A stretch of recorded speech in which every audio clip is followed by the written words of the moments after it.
Hello everyone. ఈరోజు నేను మీకు చెప్పబోయే కథ పేరు మద్యముడు. పాండవులు మాయాజూదంలో ఓడిపోయి అరణ్యవాసం చేస్తున్న కాలంలో కురుజాంగల దేశంలోని యూపగ్రామవాసి అయిన కేశవదాస్ అనే బ్రాహ్మడు ఉద్యమకం అనే గ్రామానికి తన భార్యతోనూ 3 కుమారులతోనూ బయలుదేరాడు. ఏమంటే ఆ గ్రామంలో ఆయన బంధువుల ఇంట ఉపనయనం జరుగుతున్నది.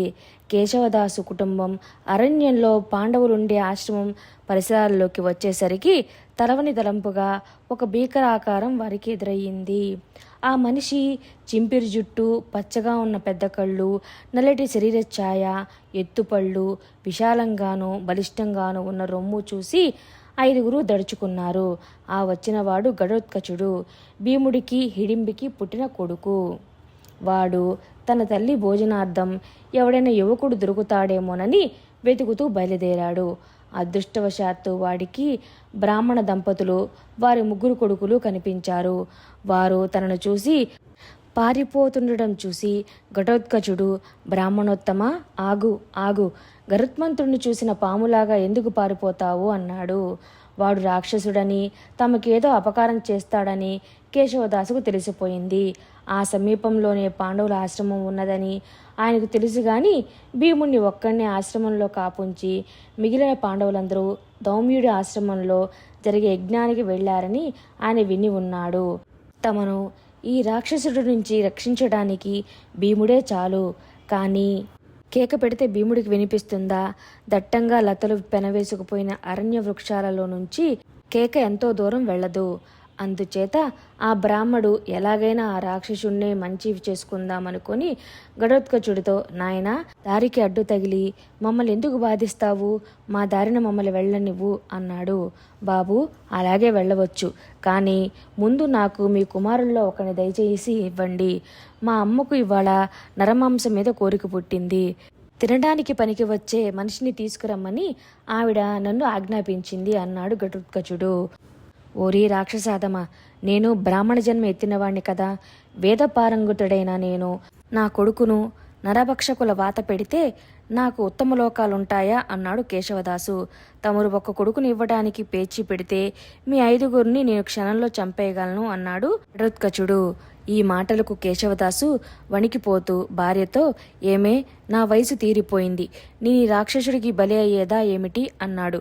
వద్దు వద్దు, భర్త కోసం బలి కావటం భార్య ధర్మం. నా వయస్సు ఉడిగిపోయింది, నన్నే ఈ రాక్షసుడి వాత పడనివ్వండి అన్నది భార్య. మా అమ్మకు ముసలివాళ్లు, స్త్రీలు పనికిరారు అన్నాడు ఘటోత్కచుడు. తర్వాత కేశవదాసు 3 కొడుకులు నేను బలి అవుతానంటే నేను బలి అవుతానని పోటీలు పడ్డారు. నాయనా, చేతికి వచ్చిన వాడవు, నీవు బలి కావడం నాకిష్టం లేదు అన్నాడు కేశవదాసు పెద్ద కొడుకుతో. బ్రాహ్మడి భార్య కడగొట్టువాణ్ణి ఇవ్వనన్నది. అప్పుడు బ్రాహ్మడి కొడుకులలో మధ్యముడు, నేనే ఎవరికీ అక్కర్లేదు అన్నాడు విచారంగా. నాకు కావాలి, వేగిరం బయలుదేరి నా వెంటరా అన్నాడు ఘటోత్కచుడు మధ్యముడితో. ఆ కుర్రవాడు తన తల్లిదండ్రులకు, అన్నకు, తమ్ముడికి వీడుకోలు చెప్పి ఘటోత్కచుడితో, దాహమవుతున్నది, ఇప్పుడే కాసిన మంచినీరు తాగి వస్తాను ఉండు అంటూ చెరువుకేసి వెళ్ళాడు. వాడు ఎంతసేపటికి తిరిగి రాకపోవటం చూసి ఘటోత్కచుడు కేశవదాసుతో, మీ వాడు ఎంతకు రాకుండా ఉన్నాడు, కేక పెట్టి పిలుస్తాను, దయచేసి వాడి పేరు చెబుతారా అని అడిగాడు. బ్రాహ్మడు చెప్పనన్నాడు. బ్రాహ్మడి పెద్ద కొడుకుని అడిగితే, మేము వాడిని మధ్యముడని పిలుస్తాము అన్నాడు. చేసేది లేక ఘటోత్కచుడు గొంతెత్తి అరణ్యం మారుమోగేలాగా, మధ్యమా మధ్యమా, వెంటనే రా అని కేక పెట్టాడు. ఈ కేక దూరాన ఉన్న భీముడికి వినిపించింది. అతను కూడా కుంతీసుత మధ్యముడే కనుక తనలో ఎవరో పిలుస్తున్నారనుకొని వచ్చాడు. అతనికి ఘటోత్కచుడిని చూడగానే ఆనందం కలిగింది. కేశవదాసుకు భయం కలిగించిన ఘటోత్కచుడు భీముడి కంటికి మంచి కొదమసింగంలాగా కనిపించాడు. ఘటోత్కచుడు ఇంకా, మధ్యమా, త్వరగా రా అని కేకలు పెట్టడం చూసి భీముడు వచ్చానుగా అన్నాడు. ఏమిటి, నీవు కూడా మధ్యముడవేనా అని ఘటోత్కచుడు అడిగాడు. తన తల్లి బిడ్డలలో తాను కూడా మధ్యవాణ్ణేనని భీముడు చెప్పాడు. బ్రాహ్మడు తన భార్యాపుత్రులతో, ఈ వచ్చినవాడు తప్పక భీముడే అయి ఉంటాడు అని రహస్యంగా అన్నాడు. ఈ సమయానికి బ్రాహ్మడి రెండే కొడుకు దాహం తీర్చుకుని వచ్చి గడోత్కచుడితో వచ్చేశాను, పోదాం పద అన్నాడు. కేశవదాసు భీముడితో తన వృత్తాంతమంతా చెప్పుకొని, బాబు, ఈ రాక్షసుడు నా కొడుకును తన తల్లికి ఆహారంగా తీసుకుపోతానన్నాడు. వాడు బారి నుండి మమ్మల్ని కాపాడు అన్నాడు. భీముడు గడోత్కచుని ఆగమని కేకపెట్టి, ఓరి, నీవి బ్రాహ్మణ కుటుంబాన్ని ఎందుకు బాధిస్తున్నావు? ఈ కుర్రవాణ్ణి తక్షణం వదిలిపెట్టేయి అన్నాడు. మా అమ్మ ఆజ్ఞానుసారం నేను వీణ్ణి పట్టుకుపోతున్నాను. మా తండ్రి చెప్పినా కూడా నేను వీణ్ణి వదిలిపెట్టను అన్నాడు గడోత్కచుడు. మా తల్లి ఆజ్ఞను పాలించే మేమి దుస్థితికి వచ్చాం అని లోపల అనుకొని పైకి ఎవర్రా నీ తల్లి అని అడిగాడు భీముడు. మా తల్లి హిడింబి, మా తండ్రి భీముడు అన్నాడు గడోత్కచుడు. అందుకే వీడికి నా దేహబలం వచ్చింది, కానీ అనాథుల పట్ల నాకు గల దయ వీడికి రాలేదు అనుకుని భీముడు, చాలే, ఈ కుర్రవాణ్ణి వదిలిపెట్టు అన్నాడు. నేను వదిలిపెట్టేది లేదు అన్నాడు గడోత్కచుడు. భీముడు కేశవదాస్తో, అయ్యా, మీరు మీ అబ్బాయిని తీసుకోండి, అంతగా అయితే ఈ రాక్షసుడి వెంట నేనే పోతాను అన్నాడు. గడోత్కచుడికి కోపం వచ్చి, ఈ బ్రాహ్మణ కుమారుణ్ణి ఇక్కడే చంపి తీసుకుపోతాను, నన్నెవరు అడ్డుతారో చూస్తాను అన్నాడు. నేనే అడ్డుతాను అన్నాడు భీముడు.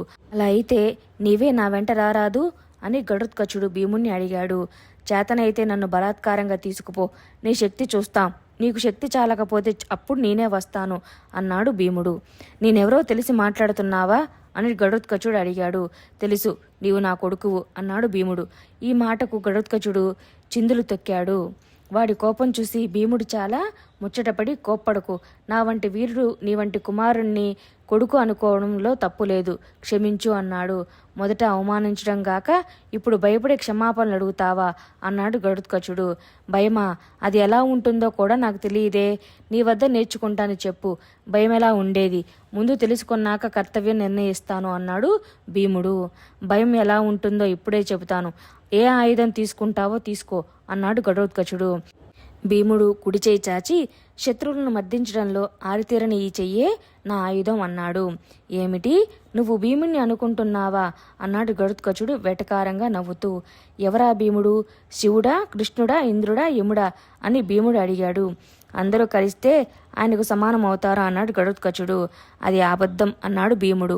నా తండ్రిని అవమానిస్తావుగా అంటూ గడోత్కచుడు ఒక పెద్ద చెట్టు పెరికి భీముడిపై విసిరాడు. భీముడు ఒక చిన్న తోపుతో దాన్ని పక్కకు నెట్టేశాడు. తర్వాత గడోత్కచుడు ఒక కొండ శిఖరాన్ని ఎత్తి భీముడిపైన వేస్తే దాని గతి కూడా అంతే అయ్యింది. తర్వాత ఇద్దరు కలయబడి మళ్ళీ యుద్ధం చేశారు. అందులో ఓడిపోయిన గడోత్కచుడు భీముణ్ణి తన మాయ చేత బంధించే యత్నించాడు. కానీ భీముడు ఆ ప్రయత్నాన్ని కూడా సాగనివ్వలేదు. నాకు శక్తి చాలకపోతే నా వెంట వస్తానని ఇంతకుముందు మాట ఇచ్చావు, అది జ్ఞాపకం ఉన్నదా అని గడోత్కచుడు భీముణ్ణి అడిగాడు. అయితే దారి తీయి అంటూ భీముడు గడోత్కచుడి వెంట బయలుదేరి హిడింబి ఉండే చోటికి వెళ్ళాడు. భీముణ్ణి బయట ఉంచి గడోత్కచుడు తన తల్లి వద్దకు వెళ్ళి, అమ్మా, నీ భోజనానికి మనిషిని తెచ్చాను అన్నాడు. ఎలాంటి మనిషిరా నాయనా అని హిడింబి అడిగింది. మాట మనిషి మాటే గాని బలం మనిషి బలం కాదమ్మా అన్నాడు గడోత్కచుడు ఆశ్చర్యపడుతూ. ఎవరో చూడని అంటూ హిడింబి బయటికి వచ్చి భీముని చూసి, ఈయన మనిషి ఎందుకు అవుతావుట్రా నాయన, మనకు దేవుడు అన్నది. హిడింబి ఏమిటిదంతా అని భీముడు హిడింబిని అడిగాడు. మరేమీ లేదు, మిమ్మల్ని ఒక్కసారి చూడాలనిపించింది, తినడానికి మనిషిని పట్టుకురమ్మని కొడుకును పంపాను, ఆ మనిషిని రక్షించడానికి మీరు వస్తారని నాకు తెలుసు అన్నది హిడింబి. ఈ మాటలకు భీముడు సంతోషించి, నీ రాక్షస బుద్ధులు పోలేదేమోననుకున్నాను అన్నాడు. గడోత్కచుడు తండ్రికి క్షమాపణలు చెప్పుకొని, రేపు ఆ కౌరవులనే అరణ్యానికి నేను కార్చిచ్చునవుతాను అని వాగ్దానం చేశాడు. కేశవదాసు భీముడికి తన కృతజ్ఞత తెలుపుకొని భార్యాపుత్రులతో తన దారిన తాను వెళ్ళిపోయాడు. భీముడు తన భార్య అయిన హిడింబి ఆతిథ్యాన్ని స్వీకరించడానికి ఉండిపోయాడు. కథ కంచికి మన నిద్రకి. Thanks for watching.